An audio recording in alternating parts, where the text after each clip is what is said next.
Hey guys, what's going on today? BOJoeKO here, and welcome back to another episode of our Flyers Talk podcast, the only podcast where we review the Philadelphia Flyers throughout the 2014-2015 NHL season. Always remember, guys, if you want to ask questions or talk about the podcast in general, make sure to use the hashtag Flyers Talk anytime during the week. So, the NHL's regular season is back and underway. And we're going to be talking about the Philadelphia Flyers here for the first three games of the season against the Boston Bruins, the New Jersey Devils, and the Montreal Canadiens throughout the first entire week of this NHL season. And usually I would be recording this in my room just with a computer in front of myself, but I'm actually playing NHL 15 right now, so I'm actually downstairs in my basement playing the game just because there's a mega pack out, and I want to try to get some good deals on the market. So if I stop for a minute, if you see me like pause for a quick second there, it's probably because that there's a might have got a good deal or trying to look up a price or something like that. But that's not going to take away from the bitchiness that I'm going to be probably doing throughout this entire 30 to 40 minute podcast that we usually like to do. So, with that all being said, the Flyers have started their regular season through the first week, and it is not really so good. There's some good things to take away from it, not many good things, but there's a lot of bad to take away from it. But in that bad, there are a mix of some good things to take out of the first three games that they have played. So, first off, like we usually do, if you guys have never listened to this podcast before, what we usually do is we take a look at all the games that we have played in the past couple of weeks. We go over the scores, the goals being scored and whatnot, how the game actually turned out, and then we'll go back and take a look at each like individual like positions, like look at the forwards, look at the defense, look at the goaltenders, and then just some notable other things that we may want to talk about during the podcast. So I might want to try to get some other people onto this podcast eventually, only because they are only probably Flyers fans though. So if any of you guys are Flyers fans out there and you would like to maybe possibly join in on the podcast one time, want to try to get YouTubers in here. So maybe like I don't know, maybe like the JoeKO one time, and then any other Flyer fans which I know of right now on YouTube. But whatever. Let's get into this week so I can start my bitching so you guys can hear that for about 30 to 40 minutes. So we'll start off with the first game of the season again, in TD Garden against the Boston Bruins. And you know what? This game was actually a really, really good game to watch. I did have band practice during this, so I only managed to catch the second and the third period of this game. I didn't see how the Boston Bruins scored the first goal, which happened to be a power play goal. Actually, yeah, I did see how they got the first goal from Riley Smith, starting off the Boston Bruins right with a power play goal from assisted from Carl Soderberg and Patrice Bergeron. I think it was just I don't know. I think Mason was just a little bit out of position. I think it was a good pass, all in all. It was just a good pass cross crease on the power play, and Riley Smith kind of buried that goal into that. And that was a 1-0 lead for the Bruins. All throughout the second, no scoring happening in the second whatsoever. Flyers were getting a lot of really good chances on Tuukka Rask this game, and Steve Mason played one hell of a game, honestly. This was probably a really good game for Steve Mason. How many shots did the Bruins take on net this game? Is it going to show me here? I don't think it's going to show me. I think I need the box score for this. Well, I can look at Steve Mason's stats. So, yeah, Boston put on 33 shots in this game. Mason stopped 31 of them. So, he did a pretty good job as well. Tuukka Rask had a pretty good game, too. He only faced 20 shots from the Flyers, but a lot of those 20 shots were really, really good. Flyers were pretty chippy all night. So nothing happened in the second period. And then come third period, the Flyers do finally get on the board with a goal from Sean Couturier off of a tip from Jake Voracek in front with about 16 minutes left in the third period. It was a pretty nice tip. I thought he got it on his stick, but I think it eventually did go off of his skate and past Tuukka Rask into the net. So it was a 1-1 tie, and the game looks like it's probably going to go into overtime. The Flyers were sticking with the Boston Bruins all throughout the night until about 2 freaking minutes left to go in this game. A flipping fugazi bullshit kind of goal goes in where there could have been there was controversial high sticking call. There was a controversial goaltender interference call on this goal. Refs didn't blow anything; they just let the play go, and Chris Kelly eventually got the game winning goal off of a tip. I believe it, like I said, it hit a high stick and managed to go in behind Steve Mason, and Chris Kelly just saw it, taps it in for the goal. and that would pretty much do it, as the Bruins would go on to win this game 2-1. This game was honestly, I was okay with losing this game just because how well the Flyers played. The Flyers did play a really, really solid game here. Their defense looked good. Their goaltending looked good. The forwards did look a little bit shaky, but that's kind of something I would expect because Boston probably is one of the best teams. I'll say probably one of, if not the best team in the entire Eastern Conference. So losing a 2-1 game against the Boston Bruins team was honestly, I was all right with that. It was a good fought win. I would have liked to enjoy 1 point. They probably should have at least got a point out of this game, but crazier stuff like that has happened before, and there's nothing really you could do about it. Just had to move on, wipe that game out of your memory, go back home the next day to face the Devils at home, which they did, and like I said, the only goal was scored from Michel Couturier that game, which they go on to play the New Jersey Devils in the next game. So Corey Schneider gets his first start as a New Jersey Devil. The Berubes decided to start Steve Mason in that once again. Just because he did have a good game. I kind of expected him to go in again. If he did have a bad game this one, I was expecting Ray Emery to come in for the Montreal game, which did happen. But we'll talk about this game against the New Jersey Devils, and man, oh man, did the Flyers start off pretty damn bad in this game. I mean, 3 quick goals from the New Jersey Devils. Well, 1 goal in the first period, then 2 pretty quick goals in the second. Michael Ryder started off for the Devils with a goal. Pretty much, there was no way Steve Mason was stopping that puck. I'm sorry. He was screened like a mofo. I think he had 2 or 3 guys in front of him, and Michael Ryder just put up a pretty damn good shot, and that got right by him. So that was the first goal of the game. Adam Henrique got the second goal, assisted from Michael Ryder. I don't remember how this goal went in. I'm trying to remember. How did Adam Henrique get the goal? I think he just came down on the... You know what? Yeah, Adam Henrique just came... Oh, was this the one that... Yeah, you know what? The Adam Henrique goal was the one that went off of... I think it went off Luke Schenn in the net. I think this was one. If this wasn't the Adam Henrique goal, it was definitely the Mike Camilleri goal that I think Henrique shot the puck, and I think it went right off of Luke Schenn's skate or stick or something like that, or maybe even Del Zotto's. I don't know. It changed direction somehow and went into the net. So that was the second goal. And then Mike Camilleri's goal from Jaromir Jagr and Zidlicki. I want to remember how this one went in as well.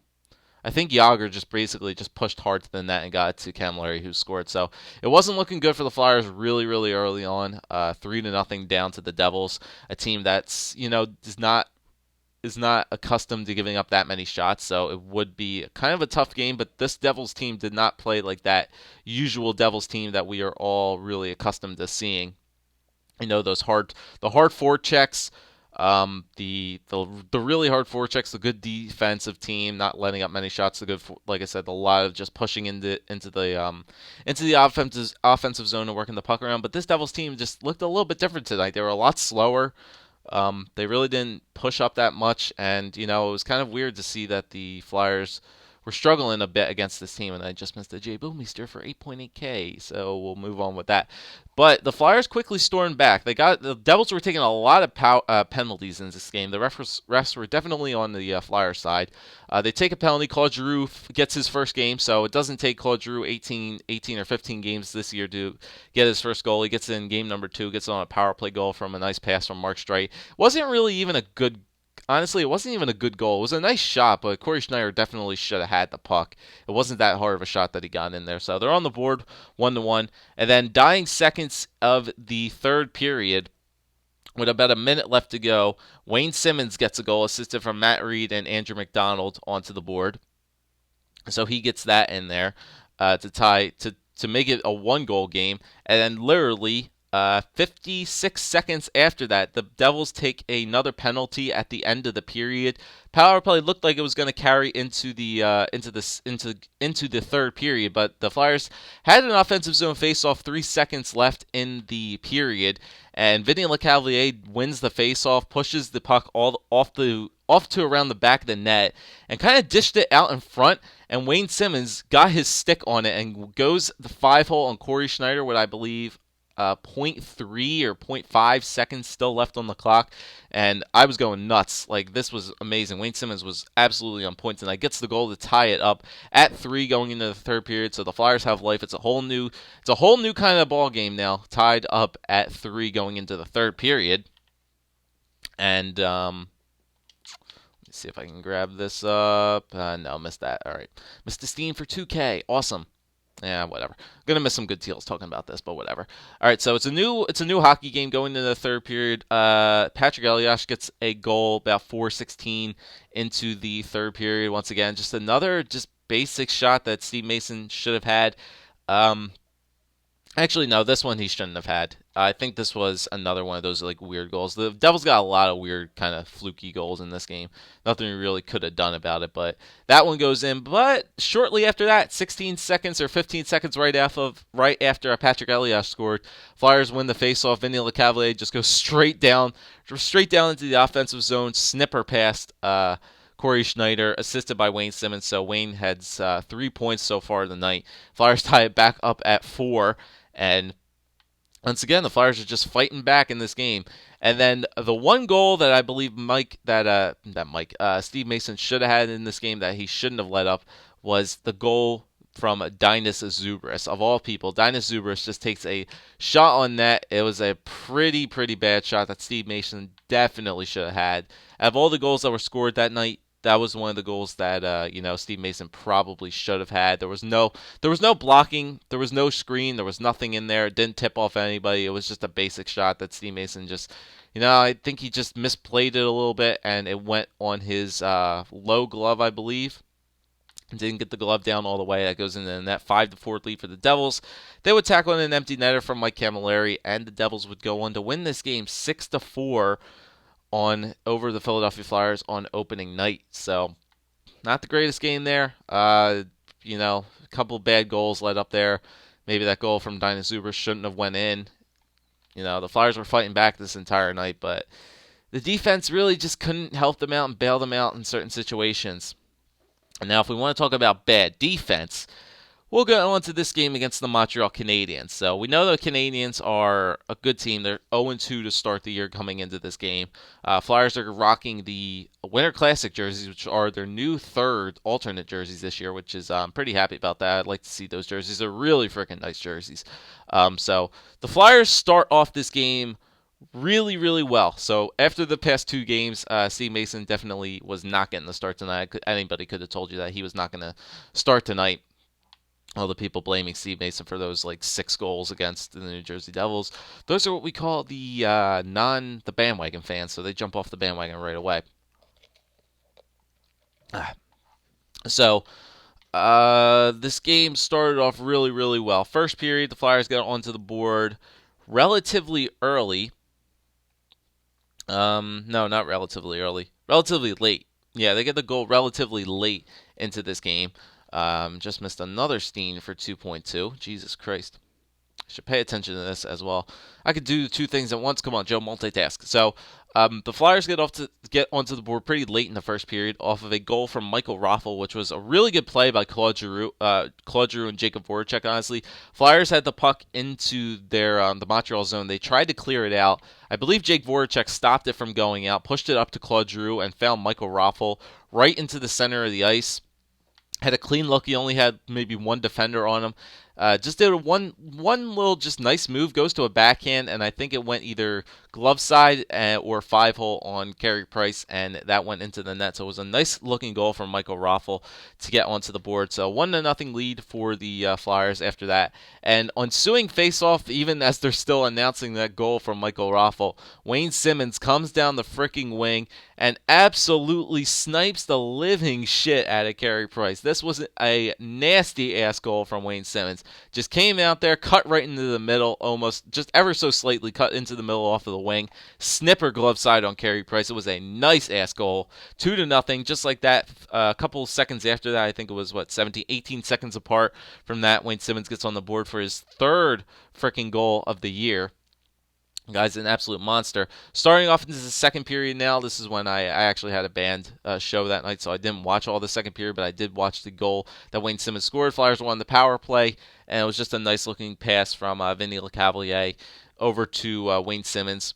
Actually, no, Vinny took a shot on net, and it rebounded right to Wayne Simmonds, who tapped it in for his second goal of the night, his fourth of the year. The guy is just insane. I think he is tied for the league in goals this year. We'll get to him after we're done talking about this game. And then the Flyers are up 3-0 going into the third period, so we're all like sitting back. I'm like, all right, we got this game. Flyers should have no problem holding this down, but boy, were we ever wrong. The defense just stopped playing. There was no defense whatsoever in this third period. It was absolutely terrible. Andrei Markov gets the Canadiens back onto the board with about 13 minutes in go left in the third period. It was a kind of a big scramble out in front of the net.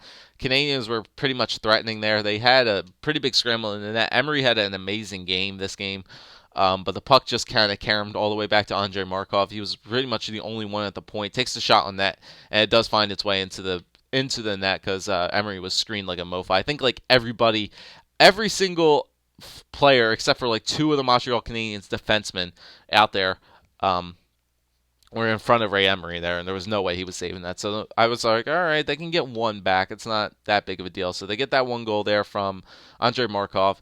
And then not too much later, 2 minutes after that, Thomas Plekanec gets another goal to make it a 3-2 game. Now, Plekanec's goal, I'm trying to think, what was Plekanec's goal? Yeah, this was a kind of shitty goal to let up. I'll admit that. Emery, there was kind of another big scramble out in front of the net, and Emery had to make like a kind of desperation diving save on it. 3K for enough. I'll take that. I need to do the Toronto Maple Leafs collection soon anyway, so I'll take that. But yeah, it was kind of a big sprawl out in front of the net, and Plekanec took a shot, and Emery didn't make the nice diving save, but he was right there for the rebound and made a little nifty move. I'll admit that, and scored the goal into the net. So 3-2 lead now for the Flyers. It's slowly dwindling away, and then pretty much 3 minutes after that, or 3 or 4 or 5 minutes after that, Alex Galchenyuk gets a kind of tip goal from Thomas Plekanec and Andrei Markov to tie the game up at 3. Galchenyuk was, I think, going from left to right across the net. Just cut it right in front of the net, got a tip-off on a Thomas Plekanec shot onto the net, and got the goal. And just like that, it's a 3-3 tie. Lead is vanquished. Flyers stunned. Fans stunned. I'm stunned. I'm banging my head against the bar table at the show, and I'm looking through my binoculars looking for some defense, but honestly, I can't even find it. Nothing happens in overtime. There had some good opportunities for the Montreal Canadiens in overtime as well as the Philadelphia Flyers. In overtime, one of the stupidest plays of this game. I'm going to mark it down on my paper right now for idiotic plays that Michael Del Zotto makes during the year. This was definitely one of them, where the Flyers are transitioning out of their zone. Del Zotto makes a drop pass to absolutely nobody.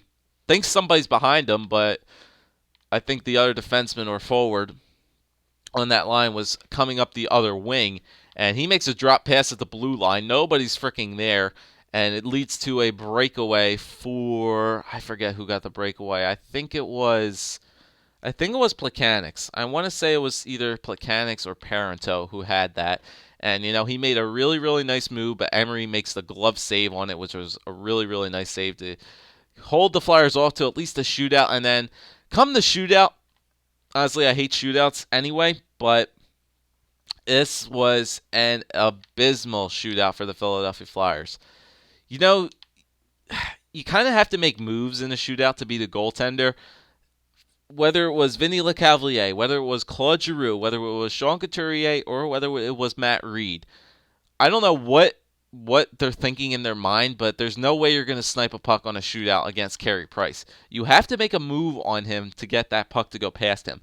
All four of them just pretty much shot the puck at Carey Price. They didn't do anything to fool him. They shot him all right at him. I think Vinny Lecavalier tried a backhand or maybe just a regular shot. Claude Giroux went for a forehand. Couturier went for a forehand. Matt Reed went for a forehand, all shooting directly at Carey Price. It's not going to beat him.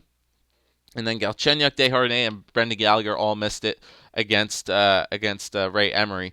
And then P.A. Parenteau comes in for his shot, does a move for once. I think this was only the only player that actually did like a nice little deke in the shootout. And lo and behold, it beats the goaltender. And the Montreal Canadiens come back to win the game 4-3 over the Philadelphia Flyers as they improve to 3-0 as the Flyers move to 0-2-1.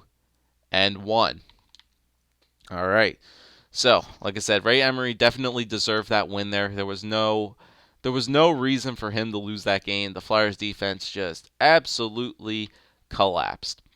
All right, so let's start off by talking about let's talk about the record first, because there's going to be those people that are going to be saying, now there's going to be those people saying like, oh, we started off 1-7 last year, and we're starting out 0-2-1 this year. Oh, I'm not all too worried. The Flyers will definitely bounce back together, and they'll start to have a really good year, really good rest of the year, and start playing well. I want to say that too, but there's something different about this year compared to last year that honestly I'm not feeling too confident about this team. Goaltenders, honestly, I'm perfectly fine with the goaltenders. Emery played great, and Steve Mason, even though he let up a bunch of goals the past 2 games against the Devils, pretty much a lot of goals other than maybe like 1 or 2 goals so far this year for Steve Mason haven't been his fault. It's either been the defense's fault or just bad luck.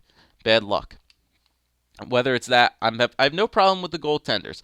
I have no problem with our goal scoring either, because Boston, I'll admit, Boston has a good defense, so getting 1 goal past them is an amazing effort in and of itself. But putting up 4 against the Devils and then putting up 3 against the Montreal Canadiens, I have no problem with our goal scoring. There's no problems with the offense whatsoever. This team can score goals. The problem is the defense, and I've said that year after year after year after year after year. I've said that in our preseason lookout for the regular season. I said that this defense is going to be a problem. Lo and behold, it is. Doesn't look like Kimmo Timonen is going to be playing at all this year. I would be highly surprised if he does manage to play this year. If he does, good on him. I mean, like I said, we'll welcome him back with open arms. I don't know if he's going to be the one player to save the Flyers season on defense, but right now what I'm witnessing on defense it's pretty damn horrible. Braydon Coburn, we'll just dissect one defenseman at a time. Braydon Coburn, in an interview the other day, I think I heard the Flyers top defenseman Braydon Coburn. I wanted to kill myself just hearing that. Top defenseman Braydon Coburn. That is hilarious. As much as I like Braydon Coburn, he's one of those players that you either like him because he did something really good that night, or you hate him because he did something really stupid that night and you're questioning his abilities to play defense. But he went down with an injury, which means that Nick Schultz went into the game against the Devils and the Canadiens, and yeah, that was a great preseason fall off-season pickup, because Nick Schultz is absolutely terrible. The guy's so damn slow, can't maneuver the puck whatsoever. He's a terrible replacement for Braydon Coburn. At this point, I would want one of the rookies, at least one of the fast-skating offensive defensemen that they got down there, just to bring them up, because anybody at this point is better than Nick Schultz. So, as much as I hate it, I don't like Braydon Coburn that much. I mean, I need him to come back to this lineup, because he kills minutes, he kills time up there, and he's not a bad defenseman. Nick Grossmann, I feel like he got slower this year. I've seen him skating out there. He's just too damn slow. He's a good body. He plays defense. He blocks shots. But he's just too damn slow. Mark Streit, he can't play defense. He can play offense. He's a good offensive defenseman. Works the power play really well. But other than that, he can't play defense for crap. Who else am I missing here? Andy McDonald. He's kind of like a Braydon Coburn as well. Either like him one night, you don't like him the other night. Andy McDonald's all right. He blocks shots once again. Then we get to our best defenseman. And I repeat that. Our best defenseman so far that has played this year has been Michael Del Zotto. He played pretty dang well in the Boston Bruins game. He's done fairly well in the power play. He's actually done a really, really good job on the power play, I would say. He does make a questionable pass here and there, but you know what? He moves the puck pretty well on the power play. He has been playing pretty solidly defensively, other than that idiotic play against the Canadians, where I'm gonna drop pass it on the blue line. Oh, no one's behind me. Whoops, I wouldn't know that. Honestly, he has been one of the better defensemen that the Flyers have had so far this season, and that's the only problem right now. This defense is just absolutely horrid. I mean, um, I hit all the defensemen, right? Grossmann. Oh, Luke Schenn. Don't even get me started on Schenn. I'm starting to dislike that trade for JVR and Schenn every single day of my life now. He's just playing like absolute crap, dude. I'm gonna read you all of our defensemen's plus minuses. Mark Streit does have 3 points so far, -1. Andrew McDonald. Andy McDonald is actually even, so like I said, I'm not going to bash him too much. I think Braydon Coburn is a +1, right? Yeah, Braydon Coburn's a +1, so I'm not going to knock them for that. Delzato is a -4 with 1 point. Nick Schultz is a -2. Luke Schenn is a -5, for God's sakes. And Nicholas Grossman's a +1. So Grossman, Coburn, McDonald, and Streit, and even Streit, even though he's a -1, he's been playing good. All of them are doing perfectly fine, I guess. It's just the issues with Luke Schenn and oh my God, who was it? Nick Schultz. It's just those guys, man. It's I don't know. They're just not. Our defense is just so slow. It's unbelievable. They're so bad at moving the puck out of the zone sometimes. They're so bad. Teams like especially the Montreal Canadiens game, if you guys watched that game, Montreal was just throwing a cycle on us like so much. Flyers couldn't get the puck. They were trying so difficult, so hard to get the puck into their possession, clearing it out of the zone. They couldn't do it. It was just abysmal to watch how the Montreal Canadiens were They were cycling circles around the Flyers in the offensive zone in that game. It was ridiculous to watch. So, like I said, the goaltenders, I'm not going to touch them because, honestly, they're not to blame right now. It's the offense. And then we get into the forwards. We'll start with Wayne Simmonds, who I believe is going to have a breakout year right off the bat. This guy had a really good year 2 years ago, or was it 2 years ago or was it last year? I think it was 2 years ago. He had an amazing season. No, it was last year. He got a 20-goal season. I think this year he's going to have an amazing year. He already has 4 goals, 5 points in 3 games. I think he's going to have an amazing breakout year. I really think he should be the one moved up to the first line instead of it's Michael Raffl or anything like that, because the Flyers still haven't figured out who that first line winger is going to be.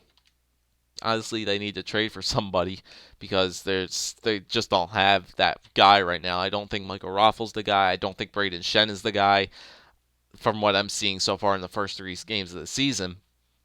But Wayne Simmonds could be that guy. He's playing much more better now. The guy's amazing. He's like the new Danny Briere, I swear to God. He puts himself in front of the net, gets the kind of garbage rebound goals, but you know what I say? A goal is a goal is a goal.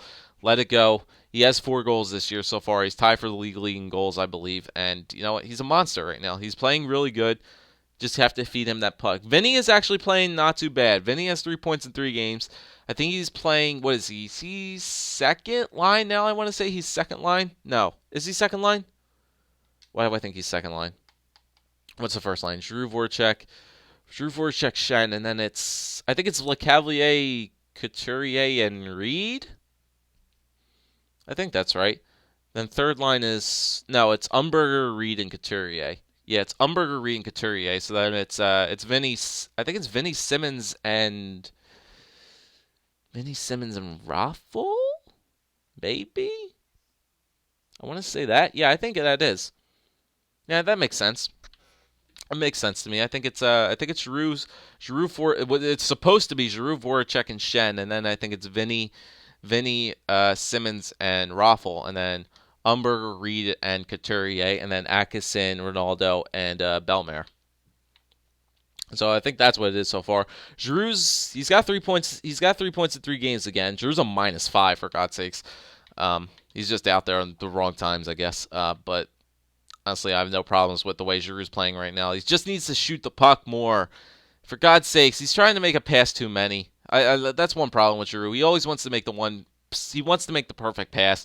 Just shoot the puck, man. You got the shot. Shoot the puck. It'll go in. It'll create something. If Giroux just shoots the puck more, I honestly think he could be like a 40 goal scorer in this league if he just shot the damn puck more. Voracek, let's get 3 points in 3 games. Nothing to complain about against Jake. Reed, the depth of the offense actually isn't too bad. Reed's not playing too bad. He's got 2 points. Shen, he's not really doing the greatest right now. Couturier is playing good. Roffel's playing all right. Umberger, surprisingly, even though he has a -3, I've seen RJ Umberger not playing too bad. I still think it's still gonna take a couple games here to see if that trade for Scott Hartnell for Umberger is gonna pay off, but who knows what we'll have to see about that. Who else? Atkinson hasn't really done much. He is a plus-minus player. Same thing with Ronaldo. The fourth line's actually been playing fairly good. They're all even players. Ronaldo, Atkinson, and Bellemare. I really like Pierre-Edouard Bellemare. The guy's quick. The guy is quick and he can check too, which is what I really like. Like I said, there's no kind of goonish player on our team now other than Zach Ronaldo. But having a not kind of offensively minded fourth line, I think will benefit us this year a lot. Because Bellemare, even though he's fast and he's supposed to be kind of like a playmaker / sniper type of player, the guy's quick, like I said, and he can check. And same thing with Atkinson. Atkinson's pretty small, but he can check as well, which is what I really like to see. I think Zach Ronaldo is kind of influencing Atkinson and Bellemare to throw the body out there a little bit more, and you know what? I think it's actually working. So the third and the fourth lines with the Flyers, I honestly don't have that too much of a problem with.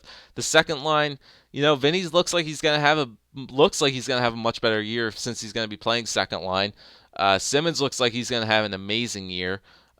Giroux, if he can shoot the puck more and if he could just get it going, I think he's gonna have a good year. The goaltenders, like I said, I don't have a problem with the goaltenders. It's just been either bad luck or they're not getting help from their defense, and that's the only problem right now I see with the Flyers is their terrible defense. And honestly, I don't know how they're going to fix it. They need to do something. They need to do something serious and quick for something to do with the defense. I mean, they can't make trades. The Chris Pronger thing, I almost forgot about that. What the deal with that is. I honestly haven't been following it all too much, so I really can't tell you guys exactly what is going on with it. Apparently, he is going to take that job at the NHLPA for player safety. But as regard to what that does with the team and his contract, I'm not entirely sure. If you guys wouldn't mind commenting in the comments section down below, you guys can let me know what the deal with that is, because I honestly haven't been following it too much. I know what the basic outline is, but I don't know all the specifics about it. So that's going to do it pretty much for this episode of Flyers Talk. Actually, I need to hit the questions first and then go over the schedule, what it's looking like so far. Okay, so the coming schedule for the Flyers, Tuesday on the 14th, we have a home game against the Anaheim Ducks, and then we have 3 straight road games against the Dallas Stars, the Chicago Blackhawks, and the Pittsburgh Penguins. So nothing really too easy on the schedule right now. 4 very tough teams. Extremely, extremely tough teams. This first couple months of the season for the Flyers is going to be a very, very, very difficult job for them to do to get some points. And, if the defense is just going to be playing the same way they are against teams like Anaheim, the Chicago, Pittsburgh, and the and after that, the Red Wings and the Kings, and then the Lightning, I don't know how this team is going to fare by the end of the month. So I think we'll take it after that Flyers versus Pittsburgh game Actually, no, we'll take it after the Red Wings game. So that'll be the next episode of Flyers Talk we'll do, which will be the Saturday, the 25th. I still want to keep them weekly, but since there's only going to be 2 games that we have to talk about next week from the Ducks and the Flyers, I might as well just do it 2 weeks, and then we'll do it after the Red Wings game on that Saturday. That way nothing's happening on Sunday, and then we can prepare for the next game against the following week going into November. All right, so let me go check out Twitter here, because I do want you guys to ask some questions. You can leave them in the YouTube comments down below, and I could ask you guys. I can reply to the questions I can reply to the questions next week as well. But I want to ask you guys some questions on. I want you guys to ask questions to me so I can answer them during Flyers Talk. So, like I said, whether it's on Twitter or whether it is on this YouTube, the comment section down there, write the hashtag Flyers Talk if you guys want to ask me a question for next week, or just ask a question in general in the comment section. I'll probably answer it. I think there's only a couple questions here on Flyers Talk, the hashtag on Twitter right now. Sam Morin, yeah, I saw that a couple days ago. Sam Morin actually went to the hospital today because he took a puck to the face. So there goes one call-up option right there. But the one question that we do have for today is, how can the Flyers replace Kimmo Timonen, or can they at all? I think they can replace him, but it's going to take time. It's going to take time for guys like Robert Hagg. It's going to take time for Sam Morin. It's going to take time for Travis Sanheim. It's going to take time for Shane Gostisbehere. Like I said, our defense is going to be good. It's going to take some time for this Flyers defense to get good. And I'm not talking like next year they'll be better. I'm talking like 2 or 3 years down the line. It's going to take some time. Now, when I say, can you replace him? Yeah, you can replace him. And I'm really starting to get pissed off too. What a lot of people saying that are like Flyers fans, like, oh yeah, tank the season to get the first overall pick and then draft Connor McDavid. In my opinion, that is one of the worst freaking things that the Flyers could do if they would eventually get the first overall pick. And my reasoning behind this is, while Connor McDavid might be the best option, or Jack Eichel, whoever that the number 1 overall pick is going to be this year. Even though that might be the best option at the time for picking the player, one of the stupidest things that the Flyers could do is pick an offensive player to, if they ever got the first overall pick next year. That's one of the stupidest options that they could do, is pick a player. One of the smartest things I think that the Flyers could do if they did eventually come up and get the first overall pick in the draft, trade it. Trade that pick. All right, got David Backes for $10K. I'll take that any day of the week. Is trade that pick and, get a defenseman. Trade that pick for a franchise young defenseman for that team. You can give up the opportunity to get a nice little franchise forward when you already have a lot of good or at least one kind of really good forward in your minor league system that you can bring up to the team. But that's one of the worst things I think that the Flyers could do, is draft a guy like Connor McDavid, when they could easily trade that pick to a team that might want Connor McDavid, but in return you got to give us a really good young franchise kind of built around defenseman that we could build our team around. Because, like I said, we missed out on Shea Weber. Shea Weber could be, could have been, who knows? It could have been like a 360 for our defense, but Nashville wants to hold on to him. Easily understandable, and we have to suffer around with an overage, slow-moving defensive core that I don't know how they're going to fix. So that's going to do it for this episode of Flyers Talks, guys. Like I said, leave some questions on Twitter. Leave some questions in the comments section down below if you wouldn't mind, and we'll take it next in 2 weeks after the Flyers face the Detroit Red Wings, and we will see where the Flyers stand. Maybe they can dig themselves out of this 2-1 deficit, but honestly, if the Flyers just continue to have struggles throughout this beginning of the season, I don't know how good of a season it is going to be for this Philadelphia Flyers team. So thanks for listening, guys. Once again, really appreciate it if you would smack a like and retweet this or share this video as much as you guys can. You always use the hashtag Flyers Talk, and I'll see you guys in 2 weeks for the next episode of Flyers Talk. Take it easy, guys, and I'll see you next time.